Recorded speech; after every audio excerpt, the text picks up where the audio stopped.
Hello, നമസ്കാരം. അപ്പം ഇന്ന് നമ്മളുടെ പത്രമാറ്റമൊക്കെ ഇടാൻ വൈകി പോയിട്ടോ, ഞാൻ സ്ഥലത്തുണ്ടായിരുന്നില്ല, അപ്പോൾ എത്തിയതേ ഉള്ളൂ. അപ്പോൾ തന്നെ ഇടാം എന്ന് വിചാരിച്ചു. അപ്പോൾ എന്താ വെച്ചാൽ നമ്മുടെ ദേവയാനി പിന്നെ നയനെ തിരഞ്ഞ് നടക്കുകയാണ്. നയനെ തിരഞ്ഞ് നടക്കുമ്പോൾ നയനെ കാണുന്നില്ല കേട്ടോ. അപ്പോൾ പോയിട്ട് അവരുടെ ബെഡ്റൂമിന് പോയിട്ട് ഇങ്ങനെ മുട്ടാൻ നിൽക്കുകയാണ്. അപ്പോൾ ഇങ്ങനെ ഇപ്പോൾ മുട്ടിക്കഴിഞ്ഞാൽ പ്രശ്നമാകും. എത്ര വെളുപ്പിൽ തന്നെ പോയി മുട്ടിക്കഴിഞ്ഞാൽ മോശമല്ലേ എന്ന് പറഞ്ഞിട്ട് ഇങ്ങോട്ട് തിരിച്ച് നടക്കണം. കാരണം മുപ്പത്തിയേർക്ക് ആകപ്പാടെ ഒരു വെപ്രാളവും പരവേശമൊക്കെ എൻ്റെ മരുമകളെ കാണാഞ്ഞിട്ട്. അപ്പോൾ ആ സമയം തന്നെ ആദർശം ഉണരുകയാണ്. ആദർശം ഉണർന്നിട്ട് ഇങ്ങനെ നിൽക്കുന്ന സമയത്ത് പിന്നെ ആദ്യം ഇവളുടെ ബെഡ്റൂമിൽ നോക്കുകയാണ്, റൂമിൽ. അപ്പോൾ കൂടെ തന്നെ ഇരുന്ന് തോന്നുന്നു രാത്രി കടന്നിരുന്നത്. നോക്കുമ്പോൾ അവളുടെ ഭാഗം ഒഴിഞ്ഞ് കിടക്കണം. അപ്പോൾ അവിടെ നിന്ന് നീച്ച് നോക്കുമ്പോൾ കാണാം ഒരു കാറ്റത്ത് ഒരു പേപ്പർ കിടന്നിങ്ങനെ പാർന്നു. അപ്പോൾ അവനതെടുത്ത് വായിക്കുമ്പോൾ ആദർശേട്ടന് ഞാൻ പോവുകയാണ്. അവൾ പോയി എന്നെ പീഡനം എനിക്ക് സഹിക്കാൻ, മാനസിക പീഡനം എനിക്ക് സഹിക്കാൻ വയ്യ. ഞാൻ പലവട്ടം ചോദിച്ചു എന്താണ് കാരണം എന്നതൊന്നും എന്നോട് ഇതുവരെ പറഞ്ഞില്ല. പിന്നെ അങ്ങനെ കുറേ എഴുതിയിട്ടുണ്ട്. അതുകൊണ്ട് ഞാൻ പിന്നെ പോവുകയാണ്. ഇനി എന്നെ ആദർശേട്ടന് വേണമെങ്കിൽ വിളിക്കാം, അപ്പോൾ വേണമെങ്കിൽ വിളിക്കുകയാണെങ്കിൽ വരാമെന്നോ അങ്ങനെ എന്തൊക്കെ കുറേ ഡയലോഗൊക്കെ എഴുതി വെച്ചിട്ട് നമ്മളെ നയൻ അങ്ങനെ പോയി. അപ്പോൾ അത് കഴിഞ്ഞ് നമ്മുടെ ദേവയാനിയും അമ്മയും ജലജയും കൂടി ഇരുന്ന് സംസാരിച്ചുകൊണ്ടിരിക്കുക. അപ്പോൾ ഇവളെ നയനയുടെ കാര്യം തന്നെയാണ് പറഞ്ഞുകൊണ്ടിരിക്കുന്നത്. അപ്പോൾ പറയും, അല്ലെങ്കിൽ ജലജ പറയുന്നുണ്ട്, അല്ലെങ്കിൽ അവൾ പിന്നെ പോയാലും അവളെ ഇങ്ങോട്ട് കൂട്ടിക്കൊണ്ട് വരും. അപ്പോൾ പോയവർ അവർ അറിഞ്ഞിട്ടില്ല.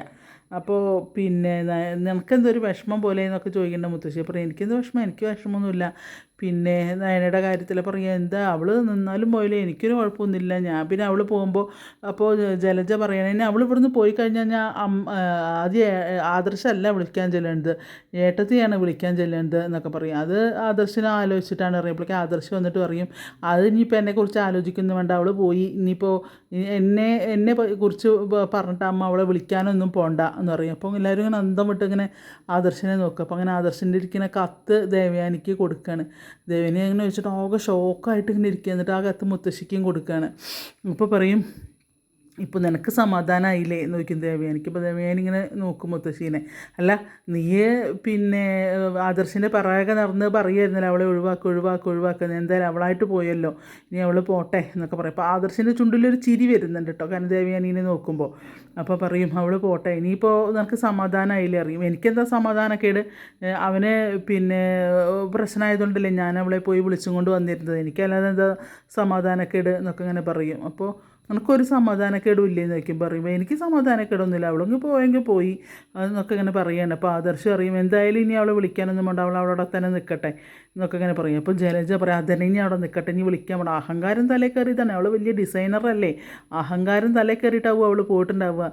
പിന്നെ പോട്ടെ ഇവിടെ, കാരണം അവളെ തലയിൽ വെച്ച് നടക്കുക എല്ലാവരും ഉണ്ടല്ലോ അവിടെ. അവൾ പോകാമെന്ന് പറയുമ്പോഴേക്കും അവൾ പിന്നെ തലയിൽ വെച്ച് നടക്കുക എല്ലാവരുമാണ്. അങ്ങനെ എന്നൊക്കെ തന്നെ ഒരു ജലജി കിട്ടിയ അവസരം വെച്ച് മുതലാക്കുന്നുണ്ട് കേട്ടോ. അത് കഴിഞ്ഞിട്ട് ദേവേനി പറയുക, പോയൊരു പോട്ടെ, ഇനിയിപ്പോൾ അവിടെ നിൽക്കുക, അഹങ്കാരം കയറി പോയതല്ലേ, അവിടെ നിൽക്കട്ടെ, ഇനി ആരും വിളിക്കണ്ട, അവന് വേണ്ടെങ്കിൽ പിന്നെ എനിക്കാണോ എന്നൊക്കെ അങ്ങനെ പറഞ്ഞിട്ട് ദേവേനി അവിടെ നിന്ന് പോവാണ് കേട്ടോ. അപ്പോൾ പിന്നെ മുത്തശ്ശി ഇങ്ങനെ നോക്കുന്നുണ്ട്. ദേവനെ അത് കഴിഞ്ഞിട്ട് അറിയുന്നാലും എൻ്റെ മോൾ എത്ര മാനസികമായിട്ട് എത്ര വിഷമിച്ചിട്ടുണ്ടാവും, എന്നിട്ടാണല്ലോ ഇവിടുന്ന് പോയത് എന്നൊക്കെ ഇങ്ങനെ ചിന്തിക്കുകയാണ് കേട്ടോ. വല്ലാത്തൊരു കഷ്ടമായല്ലോ, എന്നോട് നല്ലൊരു വാക്ക് പറയാണ്ട് പോയത് എന്തേ, പറയാറുണ്ടെങ്കിൽ ഞാൻ എന്തെങ്കിലും ഒരു പോകാൻ വഴി കണ്ടുപിടിക്കി വെക്കില്ലായിരുന്നോ, മോളെ ഇങ്ങനെ പോയിട്ടുണ്ടാവും, എത്രത്തോളം എൻ്റെ കുട്ടി വിഷമിച്ചിട്ടുണ്ടാവും എന്നൊക്കെ ഇങ്ങനെ പറയുകയാണ് മനസ്സിൽ. അത് കഴിഞ്ഞപ്പോഴേക്കും ജലജ ഓടിച്ചെല്ലണു അനാമികേൻ്റെ അടുത്ത് പോയി പറയാണ്, മോളെ പോയി ഈ വീട്ടിലെ മൂത്ത മരുമകൾ പോയി മോളെ, ഇനി പിന്നെ അവളുടെ ശല്യം മോൾക്ക് ഉണ്ടാവില്ല അറിയുമ്പോഴേക്കും ജാനകിയും വരെ പറയുക, എന്താ വെച്ചിട്ട് വരികയാണ്. പറയാം, അവൾ പോയി, അവളുള്ള എഴുത്തൊക്കെ എഴുതി വെച്ച് അവൾ പോയി എന്നറിയാം. അപ്പോൾ പറയും, സത്യമാണ് ചോദിക്കും. സത്യമാണ്, കാരണം ആദർശന് ഇപ്പം ഇനിയിപ്പോൾ അവളെ വേണ്ട, ഇവിടെ ആർക്കും അവളെ വേണ്ട. അപ്പോൾ അവൾക്ക് അത് മനസ്സിലായി, ഇനി ഇവിടെ നിന്നിട്ട് കാര്യമില്ല എന്ന് അവൾക്ക് മനസ്സിലായി. കാരണം മറ്റേത് അവളെ സപ്പോർട്ട് ചെയ്യാൻ എല്ലാവരും ഉണ്ടാവാറുണ്ടല്ലോ, ഇപ്പോൾ ആരും ഇല്ലല്ലോ അവളെ സപ്പോർട്ട് ചെയ്യാൻ. അപ്പോൾ അവൾ ഇനി ഇവിടെ നിൽക്കണ്ട പറഞ്ഞിട്ട് അവൾ പോയിരിക്കുകയാണ്. ഇനിയിപ്പോൾ ആരെങ്കിലും ഇവിടുന്ന് പിന്നാലെ പോയി കൂട്ടിയും കൊണ്ട് വരുമോ എന്ന് നമുക്ക് അറിയാം. അപ്പോൾ അനാമിക അറിയും. അത് അപ്പച്ചി വിശ്വസിക്കാൻ പറ്റില്ല, കാരണം അവൾ പോകുമ്പോൾ അവളതിനെ കൊണ്ടുവരാൻ ഇവിടുന്ന് ആളുകളുണ്ടല്ലോ അറിയാം. ഇത്തവണ എന്തായാലും അതുണ്ടാവില്ല, ആദർശം പോവില്ല, പിന്നെ എടുത്തിയും പോവുണ്ടാവില്ല, ദൈവെടുത്തിയും പോവുണ്ടാവില്ല എന്നൊക്കെ ഇങ്ങനെ പറയും കേട്ടോ. അതൊന്നും വിശ്വസിക്കാൻ പറ്റില്ല എന്നറിയും. അതല്ല, ഇപ്രാവശ്യം അവൾ കുറച്ച് കാര്യമായിട്ടൊക്കെ തന്നെയാണ് തോന്നുന്നു പോണത്, ആദർശനും എന്തോ കാര്യം കാര്യമായിട്ട് സംഭവിച്ചിട്ടുണ്ട്, അതാണ്. അല്ലെങ്കിൽ ആദർശ് അവളെ അങ്ങനെ വിടില്ല. അപ്പോൾ എന്തോ അപ്പോൾ പറയും വിഷുവിന് കുറച്ച് ദിവസം അവളുടെ വീട്ടിൽ പോയിരുന്നപ്പോഴേ വല്ല അവിഹിതവും കണ്ടിട്ടുണ്ടാവും. അപ്പോൾ അതുകൊണ്ടാവും മനസ്സിന് അത്രയും വിഷമം ഉണ്ടാക്കിയിട്ടുണ്ടാവും ആദർശേട്ടന്. അതുകൊണ്ടാവും. നല്ല ആളാണ്, പരാതി പറയുന്നുണ്ട്, അതാണ് രസം. അപ്പോൾ അതുകൊണ്ടായിരിക്കും എന്നൊക്കെ അറിയാം. എന്തായാലും പോട്ടെ, ശല്യം ഒന്നിങ്ങനെ പറയുകയാണ് കേട്ടോ. അപ്പോൾ അങ്ങനെ അവർക്കൊക്കെ ഭയങ്കര സന്തോഷം, അവർ ആഘോഷിക്കുകയാണ്. അപ്പോൾ പറയും ഇപ്പോഴാണ് നമുക്ക് ആഘോഷം, ദീപാവലി ഇനിയിപ്പോൾ ഡൈവോഴ്സ് ആവണം. ഡൈവോഴ്സ് ആയിക്കഴിഞ്ഞാൽ നമുക്ക് അപ്പോഴല്ലേ വിഷുവും ദീപാവലിയൊക്കെ നമ്മൾ പടക്കം പൊട്ടിച്ച് ആഘോഷിക്കും എന്നൊക്കെ ഇങ്ങനെ ജലജ പറയണേ. ഇനി എൻ്റെ മരുമകളെയും കൂടി ഞാൻ അവിടെ നിർത്തും, ഇങ്ങോട്ട് വരണ്ട അറിയും. അവരെല്ലാവരും കൂടെ ചേർന്നിട്ടല്ലേ അനിയുടെ തലയിൽ നന്ദുവിനെ കെട്ടിവെക്കാൻ നോക്കിയത്. അപ്പോൾ എന്നെ പുറത്താക്കാൻ നിന്നതാണ്, അപ്പോൾ അവർ പുറത്തായി എന്നൊക്കെ ഇങ്ങനെ പറഞ്ഞ് സന്തോഷിക്കുകയാണ്. അത് കഴിഞ്ഞിട്ട് അങ്ങനെ അബിയുടെ അടുത്ത് പോയടാ ഇവിടുത്തെ മൂത്ത മരുമകൾ പോയി എന്ന് പറഞ്ഞപ്പോൾ എന്താ അമ്മ പറയണ ചോദിക്കുക അബി. അപ്പോൾ പറയും അവൾ ഒരു എഴുത്തൊക്കെ എഴുതി വെച്ചാൽ അവൾ പോയി എന്നറിയും. അപ്പോൾ പറയുമ്പോൾ എങ്ങോട്ട് പോയി എന്നറിയും, അവരവരെ വീട്ടിൽ അവർ വന്നോളും എന്നറിയും. അപ്പോൾ നിനക്കിത് പറഞ്ഞിട്ട് എന്താ ഒരു സന്തോഷമില്ല? ഞാനെന്തിനും സന്തോഷിക്കണം? ഇതിപ്പോൾ എത്ര വട്ടം പോയി, എന്നിട്ട് എത്ര വട്ടം എല്ലാവരും പോയി വിളിച്ചുകൊണ്ട് വന്നു, ഇതിപ്പോൾ എന്നുള്ളതല്ലേ എന്നൊക്കെ അബി. അപ്പോൾ പറയും അതൊന്നല്ല, ഇന്നത്തെയും പോലൊന്നും അല്ല അത് എന്നറിയാം. അപ്പോൾ പറയും അമ്മേ, ഇത് ഇവിടെ സ്ഥിരമായിട്ടുണ്ടാവുന്ന സംഭവങ്ങൾ, ഇതിലിപ്പോൾ വലിയ ഇതൊന്നും സന്തോഷിക്കുകയൊന്നും വേണ്ട. കാരണം അതിലും വലിയൊരു പ്രശ്നത്തിലാണ് ഇപ്പോൾ ഞാൻ നിൽക്കുന്നത്. അതുകൊണ്ട് വലിയ സന്തോഷമൊന്നും വേണ്ട, ആർക്കും എപ്പോൾ വേണമെങ്കിലും ഇവിടുന്ന് പുറത്താവാം എന്നൊക്കെ അങ്ങനെ പറയും. അതുകൊണ്ട് അമ്മ ആഘോഷിക്കൊന്നും വേണ്ട. അവർ പോയെങ്കിൽ അവരിങ്ങോട്ട് തിരിച്ചു വരും ചെയ്യും, അല്ലെങ്കിൽ ആരെങ്കിലും പോയി കൂട്ടിയും കൊണ്ട് വരും ചെയ്യും എന്നൊക്കെ പറയും. നീ എന്താടാ ഇങ്ങനെ സംസാരിക്കാൻ പിന്നെ ഇതിൽ ഞാൻ വേറെ എന്താ പറയുക എന്നിട്ട്. കാരണം അവനെ ഏറ്റവും വലിയ ഊരാൻ കൊടുക്ക് പോയി കിടക്കുകയാണ്. അത് ഇവർക്ക് അറിയില്ലല്ലോ. അങ്ങനെ അവളും അവിടുന്ന് ആകെ ജലജ മൂഞ്ചി. കാരണം മകൻ സന്തോഷിക്കുന്ന വിചാരിച്ചു, പക്ഷെ മകൻ്റെ അകത്ത് ഒരു സന്തോഷമില്ല. അപ്പോൾ അല്ലെങ്കിൽ നിൻ്റെ സംസാരവും കാര്യങ്ങളൊക്കെ ഇപ്പോൾ എനിക്ക് മനസ്സിലാവുന്നില്ല, അറിയാം അതൊന്നും മനസ്സിലാവാതിരിക്കുക നല്ലത് എന്നിങ്ങനെ പറയുകയാണ്. എന്നിട്ട് അവനങ്ങോട്ട് പോവുകയും ചെയ്യും. അതിലിങ്ങനെ ജലജ ഇങ്ങനെ സംശയിച്ച് നിൽക്കും, ഇവരെന്താ പറ്റിയത് എന്നുള്ളതിൽ. അത് കഴിഞ്ഞ് പിന്നെ നമ്മുടെ ഇയാൾ പേപ്പർ നോക്കിക്കൊണ്ടിരിക്കുന്ന സമയത്ത് ഒരു ഓട്ടോ വന്ന് നിൽക്കുകയാണ്. അപ്പോഴേക്കും കനകി അങ്ങോട്ട് വരികയാണ്. അപ്പോൾ നോക്കുമ്പോൾ നയന അപ്പോൾ മോളാണല്ലോ, എന്താ മോൾ ഇത്ര നേരത്തെ വന്നത് എന്നറിയും. അപ്പോൾ അങ്ങനെ ഓട്ടോയിൽ കയറുമ്പോൾ എന്താ മോളെ ഇന്നിപ്പോൾ പെട്ടെന്ന് ഇങ്ങോട്ട് പോകുന്നത് എന്തെന്ന് ചോദിക്കും പൂമുഖത്തേക്ക് കയറുമ്പോൾ തന്നെ. അപ്പോൾ പറയും ഒന്നുമില്ല, ഞാൻ പോകുന്നു, എനിക്ക് 2 ദിവസം വന്ന് നിന്ന് പോയി കഴിഞ്ഞപ്പോഴേ വല്ലാത്തൊരു വിഷമം, കുറച്ച് ദിവസം കൂടി അച്ഛൻ്റെയും അമ്മയുടെയും കൂടെ നിൽക്കണം തോന്നി, അതാണ് ഞാൻ തിരിച്ചിങ്ങോട്ട് പോകുന്നത്, നിങ്ങൾക്ക് ഞാൻ വന്ന് ഇഷ്ടമായിട്ടില്ലെങ്കിൽ ഞാൻ തിരിച്ചു പോകാമെന്ന് പറയും.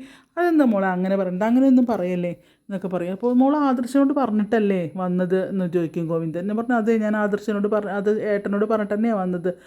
പിന്നെ അതുപോലെ അമ്മ കണ്ടില്ല ചൊവ്വ എല്ലാവരോടും പറഞ്ഞിട്ട് തന്നെ പോകുന്നത്, എനിക്ക് കുറച്ച് ദിവസം കൂടെ ഇവിടെ നിൽക്കണം തോന്നി അമ്മേ, അപ്പോൾ അതങ്ങോട്ട് പോകുന്നത് എന്നൊക്കെ പറയും. അപ്പോൾ അതിങ്ങനെ സംസാരിച്ചുകൊണ്ടിരിക്കുക. കാരണം നന്ദു പോയി കഴിഞ്ഞപ്പോൾ അമ്മയും ചേച്ചിയും ഒറ്റയ്ക്കല്ലേ ഉള്ളൂ അവിടെ. അപ്പോൾ എനിക്ക് അവിടെ നിന്നിട്ടൊരു സമാധാനമല്ല, അതുകൊണ്ട് ഞാനിങ്ങനെ വളരെ സങ്കടത്തോട് കൂടിയിട്ടാണ് പറയുന്നത്. അപ്പോൾ പറയും എന്താ മോളെ എന്താ കാര്യം നോക്കിയപ്പോൾ ഒന്നുമില്ല അമ്മേ എന്നറിയും. പക്ഷെ നീ കുളിച്ചിട്ടൊന്നുമില്ലല്ലോ അറിയോ, അതിവിടെ വന്നിട്ട് കുളിക്കാമെന്ന് വിചാരിച്ചു എന്നൊക്കെ പറയും.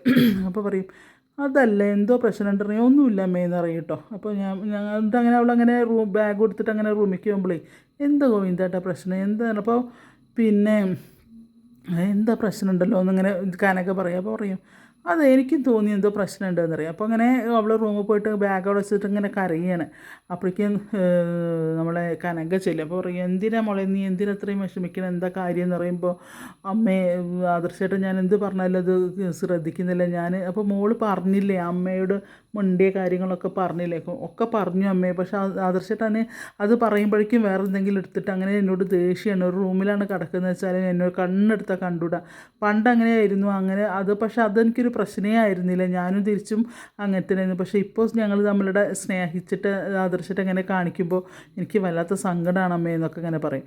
അപ്പോൾ എനിക്കിത് താങ്ങാൻ പറ്റുന്നില്ല അമ്മേ, അവിടെ നിന്ന് കഴിഞ്ഞാൽ ഞാനാകെ ഇതായി പോകും എന്നൊക്കെ അങ്ങനെ പറയാം. മറ്റേ അച്ഛനും അമ്മയും മുത്തശ്ശിയും ഒക്കെ ഞാൻ എന്തെങ്കിലും പറഞ്ഞാൽ അവരെൻ്റെ സൈഡ് നിൽക്കുമായിരുന്നു.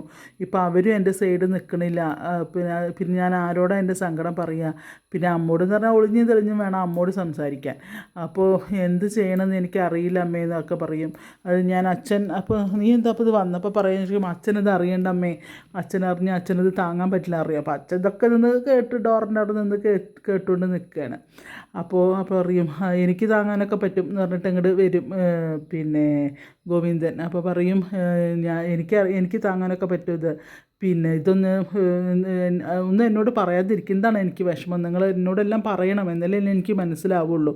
അപ്പോൾ പറയും മോള് കാര്യങ്ങളൊക്കെ ആദർശിൻ്റെ അമ്മയും മോളും അമ്മ പറയാൻ പറഞ്ഞതല്ലേ മോളോട് ആദർശിനോട് പറയണമെന്ന് പറഞ്ഞതില്ല, എന്തുകൊണ്ട് എന്നിട്ട് പറഞ്ഞില്ല പറഞ്ഞു. അച്ഛാ പറയാൻ ശ്രമിച്ചു, പക്ഷേ ആദർശേട്ടൻ അത് കേൾക്കാൻ കൂട്ടാക്കുന്നില്ല. ആദർശേട്ടൻ്റെ മനസ്സിൽ എന്തോ ഒരു സംശയമുണ്ട്, അതെന്താണെന്ന് എനിക്ക് മനസ്സിലായില്ല, എന്താണെന്ന് അറിഞ്ഞാലല്ലേ ഞാനത് ക്ലിയർ ചെയ്ത് കൊടുക്കുക, അത് പറയുന്നില്ല, അതാണ് എനിക്ക് ഏറ്റവും വിഷമം അങ്ങനെ പറയും.